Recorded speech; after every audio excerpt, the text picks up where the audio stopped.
ରାଉରକେଲା କୁଲୁଙ୍ଗା ଶିଳ୍ପାଞ୍ଚଳରେ ଥିବା ମହାବୀର ଫେରୋଆଲଏଜ୍ରେ ପ୍ରଚଣ୍ଡ ବିସ୍ଫୋରଣ ଘଟି 3 ଜଣ ଶ୍ରମିକ ଗୁରୁତର ଆହତ ହୋଇଛନ୍ତି। ତେବେ ଗତକାଲି ଅପରାହ୍ନରେ ଏହିପରି ଅଘଟଣ ଘଟିଥିବା ବେଳେ ଫ୍ୟାକ୍ଟ୍ରି କର୍ତ୍ତୃପକ୍ଷ ଏହାକୁ ପ୍ରଘଟ ହେବାକୁ ଦେଇନଥିଲେ ବା କହିବାକୁ ଗଲେ ଚାପି ଦେବାକୁ ଚେଷ୍ଟା କରିଥିଲେ। ପରେ ଗୁରୁତର ଆହତ ଶ୍ରମିକମାନଙ୍କୁ ମେଡିକାଲକୁ ନିଆଯିବାରୁ ଫ୍ୟାକ୍ଟ୍ରି ଭିତରେ ଦୁର୍ଘଟଣା ଘଟିଥିବା ଜଣାପଡ଼ିଥିଲା। ତେଣୁ ସନ୍ଧ୍ୟା ପ୍ରାୟ 8ଟା ସମୟରେ ପୁଲିସ ପହଞ୍ଚି ଏହାର ଅନୁସନ୍ଧାନ କରିଥିଲେ ବି ସାମ୍ବାଦିକମାନଙ୍କୁ କିଛି ସୂଚନା ନ ଦେଇ ଚାଲି ଯାଇଥିଲା।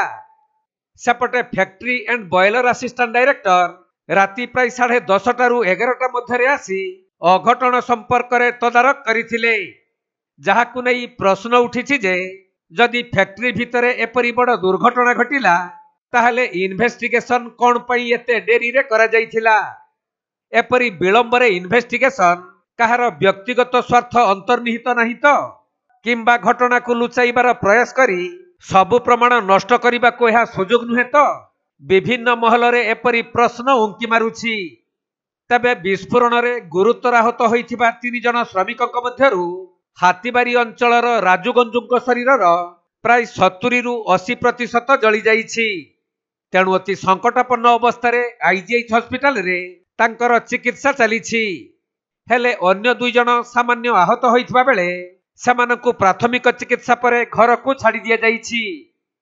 ସେପଟେ ଏହି କାରଖାନା କର୍ତ୍ତୃପକ୍ଷଙ୍କ ଅବହେଳା ଏବଂ ଜିଲ୍ଲା ଫ୍ୟାକ୍ଟ୍ରି ଆଣ୍ଡ ବଏଲର ବିଭାଗର ନିୟମିତ ଯାଞ୍ଚ ଅଭାବରୁ ବାରମ୍ବାର ଏହିପରି ଦୁର୍ଘଟଣା ଘଟି ଶ୍ରମିକଙ୍କର ଜୀବନ ଯାଉଛି।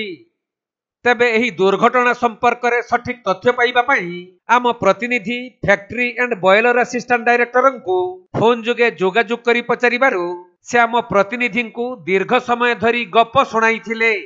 ଏହାରି ଭିତରେ ସେ ସ୍ୱୀକାର କରିଥିଲେ ଯେ ଉପଯୁକ୍ତ ମେଣ୍ଟେନାନ୍ସ ଅଭାବରୁ ବିସ୍ଫୋରଣ ଘଟିଥିଲା। ତେଣୁ କାରଖାନା ଭିତରେ ଏହିପରି ଦୁର୍ଘଟଣା ଘଟିବା ପରେ ଶ୍ରମିକମାନଙ୍କ ମଧ୍ୟରେ ଅସନ୍ତୋଷ ଦେଖାଦେଇଛି। हेलो त्रिपाठी साहब कौन कि? हाँ आज्ञा नमस्कार, मु रिपोर्टर कहती सुरजीत नंद। आज्ञा कल जो महावीर रे हमर हेची एक्सीडेंट आज्ञा सेटा कोन प्राथमिक ये रो पेपर रो कहतले मु कोणार्क लाइव रो। अच्छा आपनकर किछि प्राथमिक तदंत कोन सा जाना पड़ला एटा त माने नेग्लिजेंस पई हेची बोली कहि कुआ जाय पारे। हाँ नेग्लिजेंस कहि हबो किंबा नहले मेंटेनेंस जदि आपण मेंटेनेंस ता से माने कोन नथिबे तो सेते तांको मौका हेची डिफरेंट सब कोन से माने रजिस्टर मेंटेन करथिले कि नै डिफरेंट टेंपरेचर कूलिंग से सब देखुथिले कि नै से सब रजिस्टर मागा हेची सेटा देखला परे ही जणा पड़िबो से माने कोन प्रॉब्लम हेतिला कोठी प्रॉब्लम हला। सर फैक्ट्री एंड बॉयलर तरफ आपनकर रेगुलर ये करा जाय कि चेकिंग करा जाय कि एबा सब मेंटेन होची कि नै? हमर हुए हमर प्रति देखंतु मो अंडर 240 टा फैक्ट्री तो सेट से अनुसार प्रति वर्ष रे थरे तांकर हुए।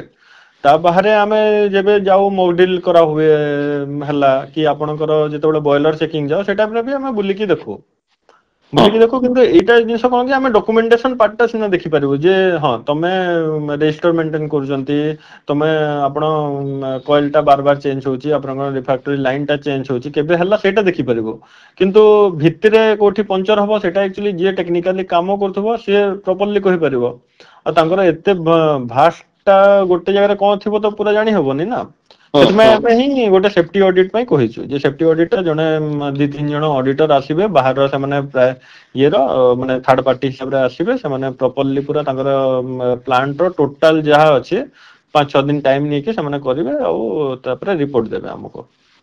अपन लास्ट केबे से विजिट करथि आज्ञा से प्लांट को देखिबा में पड़िबो मते ऑनलाइन टिके सेटा मु तो कोन नथिले मु तो 10 मास हिची आछि तो मोर पड़ी नथिला माने 10 मास आगु हेइतला जा हेइतला 10 मास आगु हेइतला सेटा एक्चुअली प्रति वर्ष हबो आपनकर तो प्रति वर्ष भितरे लास्ट टाइम जारो गोटे जीए सर राउरकेला रु सुरजीत नंदन रिपोर्ट कोणार्क लाइव।